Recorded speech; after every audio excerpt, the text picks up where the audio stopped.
We have some substantial changes to the 2026 Honda Passport. I think it looks great. I actually thought it was a Ford Escape first when I first saw this, because it definitely has a lot of Ford design in it, which is not a bad thing at all, because Ford is also one of the companies today that I think does really, really cool design, boxy designs and functional looking designs. So we're going to have a look at the old generation, or the one we have right now. I'm going to compare it to this brand new one and let you know what I think about this design from a front, side, rear, and also the interior, of course. Before we do that, let's have a look at this article from Car and Driver. I'm going to link this down in the description. Let's see what this is all about. So 2026 Honda Passport brings boxy back and toughens up the trail sport. Along with a new 285 horsepower V6 and 10-speed automatic, the midsize SUV off-road oriented trail sport treatment has enhanced capabilities. It's now definitely a lot more off-road worthy than the trail sport that we have right now. It will reach dealerships early next year, and starting price for the regular trail sport, for the regular Passport, is going to be around the $40,000 range. So the original Honda Passport from the early 90s was Honda's first SUV ever, and it also started this entire SUV craze within Honda. We have a bunch of SUVs from them right now, and the first one was also a rebadged Isuzu Rodeo, one of the most reliable SUVs of all time. So this helped Honda break into the lucrative SUV market, which has become one of the biggest money makers for the automakers. As we know, every single car manufacturer these days, even Ferrari, Lamborghini, Porsche, everybody has an SUV. McLaren is probably going to come out with one pretty soon, because they see how much money is generating for the other companies. So the new fourth generation brings boxy back and boasts a double dose of the off-road capable trail sport trim. Now Honda says that this new platform makes the new Passport notably stiffer than before. Its lateral rigidity has increased by 72% up front, and its rear torsion rigidity is up by 50%.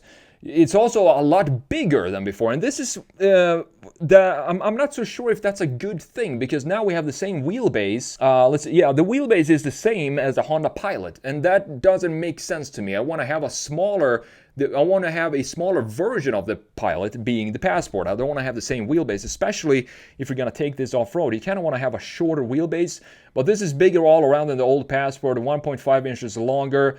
You have 0.9 inches growth in both direction, front and back, and the track is even wider by 1.2 and 1.5 inches respectively. Now every Passport has a bolder face as well, with its name stamped on the front bumper and in the rear hatch as well. I do like that, and that is also, when I saw this 3/4 rear view, I was expecting to see Escape stamped in the lower section there, but it says Passport, of course. Even the taillight design here looks very much like Ford. We're going to have a look at that in a minute. Roof rails are standard, and there is a matte black rear section. Honda calls this a backpack design, which is supposed to protect the body from scratches. There is a big hood vent in the front end, or at least a graphics for the hood vent. It is in fact fake.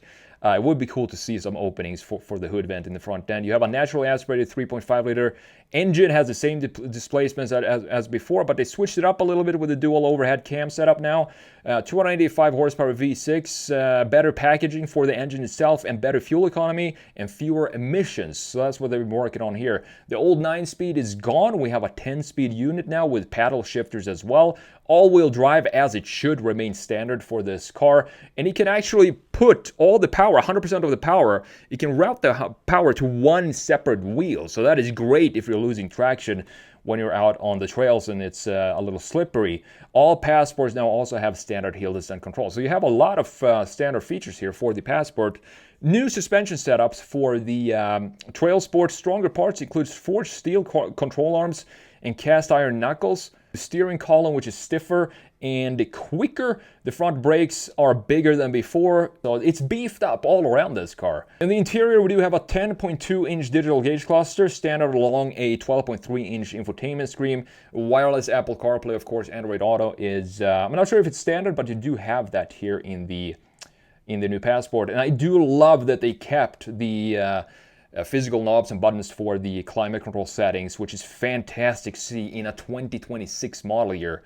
Perfect. Leather trim seats are standard on the entry level, which is interesting, but the rest feature a synthetic leather material that's easy to clean, and that is what you want to have if you're gonna have the Trail Sport, for example. It might get a little muddy and dirty. You just want to rinse them off. You have an extra 1.3 inches of legroom in the back thanks to this longer wheelbase. But again, I would much rather have a little less space in the back and shorter wheelbase, and have it be shorter than the big brother, which is the Honda Pilot. In a throwback to old school SUVs, the Passport is also available with a full-size spare that mounts vertically behind the back seats. You got 3 different trim levels: the RTL, Trail Sport, and the Trail Sport Elite. They all have desirable standard features such as power-operated liftgate, a wireless charging pad, and Wi-Fi hotspot.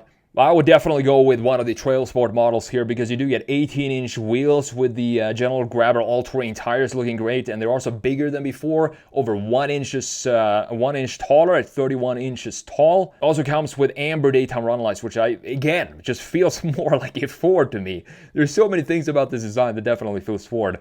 The tailpipes has also been tucked under the rear bumper to better avoid getting crushed. All Trail Sports have 8.3 inches of ground clearance. It's pretty good, but if that's not high enough, the Trail Sport and the Trail Sport Elite comes with proper steel skid plates underneath. The suspension has also been beefed up for off-road use. You got 2 exclusive paint colors for the Trail Sport. You have ash green metallic and the sunset orange, which I think looks really great. You could also option it with the proper rock sliders if you want to have that. As I said, it will reach dealership early next year, and the price is going to start at around $40,000. So with that said, let's have a look at the design here. We have the new one up top, and we have the old one, or the current one, at the bottom. You can see just how much confident this new Passport got. It doesn't have, I thought this one, I just reviewed this actually in person. I had this for a week to drive around in, and I like the design. I couldn't really find any faults with the Passport.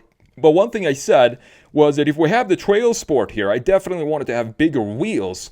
You can see that we do have that now. I do like these sort of, looks to be almost a matte dialed down bronze tone to these wheels, and the wheel designs themselves look great in my opinion.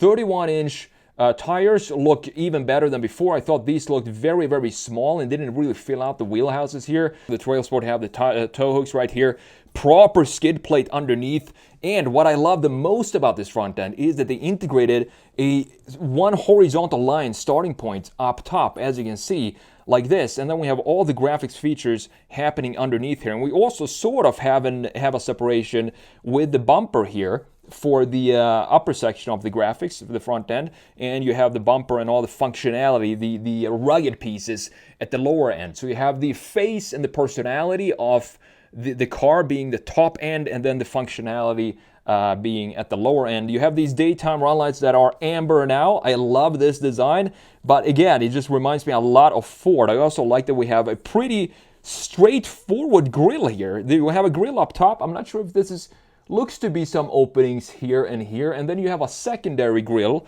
down here with a third grille, I do believe, located right here at the bottom, right where the parking sensors are located. I do believe you have a front-mounted camera somewhere on this car. I can't really find it right now. You have the radar here, LED fog lights as well. Overall, the front end just looks beefy and beautiful. This is the vent that we're talking about in the article. It looks like it's open, like some air can blow in here and cool down the engine, but this is actually a fake vent, and I do wish that they would have kept it open and functional. Looking at the old one here, a lot more lines and angles to this that doesn't have the same confidence like we have in the new one. I definitely, in my opinion, prefer the new one because it looks bigger than what it is. It looks more confident, of course, than the old one, and just overall clean. And now I couldn't find some proper side views of the new Passport here, so I had to use these. These are pretty cool anyway because we have some action photos here. What I like about this is, again, the boxiness comes back. Look at how vertical the front end is with the bumper here and the front end design, the 31-inch tires, and then we have this new feature, which is a very robust, what is this, ABC pillar in this case. This, again, doesn't feel like Honda to me. This feels like a brand new design feature for Honda, but I really like it because it adds a lot of structure in this area, and again, just beefs up the overall design if you compare it to the current one, which has this angle to it, upward angle in the end point. But this makes it feel a little weaker if we don't have this big panel or shark fin like we have on the new one. So I really like that. We also have a very clean horizontal lines for the shoulder line up there, and we have more styling for it down here at the current one. Also, you can see the taillights look very, very different from what we have right now. The taillights, by the way, to me, look 100% Ford. If I saw the taillight by itself and would guess what car or vehicle that would be on, it would be 100% Ford. We're going to have a look at that in a minute. You can see just how small the tires look here on the current Passport. They definitely do not fill out the wheelhouses properly, but I definitely do think 1.5 inches definitely helps with that. Now, looking at the rear view here in these graphics that we have, so I said that the taillights definitely look like Ford. I don't know if you agree with me, but if you see this, if we just remove this, if we remove the Passport down here, now this to me, and of course this badge right there, and this as well, now this to me, I would 100% say that this is a Ford. Again, that's not a bad thing at all, because I think Ford, again, does very, very cool designs these days. Very confident looking designs. Some of the best in the business for, average cars. I think Ford is up there in the top 3. Now, what I like about this is the same like I do in the side view and the front end. All the boxiness, and in addition to that, we have a bunch of beautiful looking chamfers.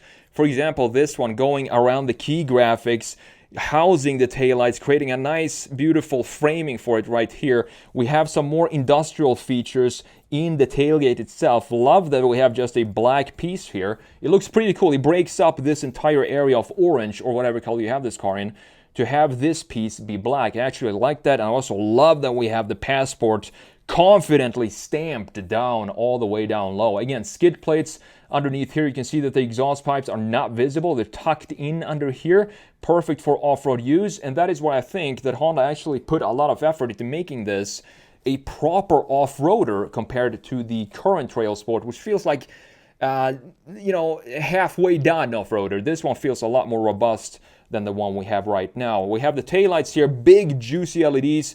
Also, the shoulder line is beautiful. It goes one line here and then a second line up here, kind of zigzagging into the corner of the taillight here. It sort of follows this line and then creates the line for the taillight here with this big juicy LED. Not the most dynamic taillights, but we don't want the dynamic taillights for a boxy design like this. We want it to feel more industrial and almost more militaristic, and I think they did a great job with that here. Looking at the old one, you can see the treatment here completely different. We even have the tailpipes visible here. These are going to get scratched or squished in as soon as you departure a very steep angle. They're going to get scratched right there. We still have the old tire in the back, which you can option the new one to have here as well if you want to. But this just feels more South Korean or more Japanese styling to me, with all these angles and curvatures that we have going on, and this one feels way more American to me. Last but not least, I actually like pretty much everything about this new Passport. Even the interior looks fantastic. It just looks great. It's everything that I want in an interior. The only thing we could possibly do is maybe integrate the infotainment screen just a little bit better than this, but we still have a nice, beautiful housing for the gauge cluster. I do believe this was 12.3 and this was sort of 10 something inches, which is perfect size for this. I don't want to have a bigger screen than this.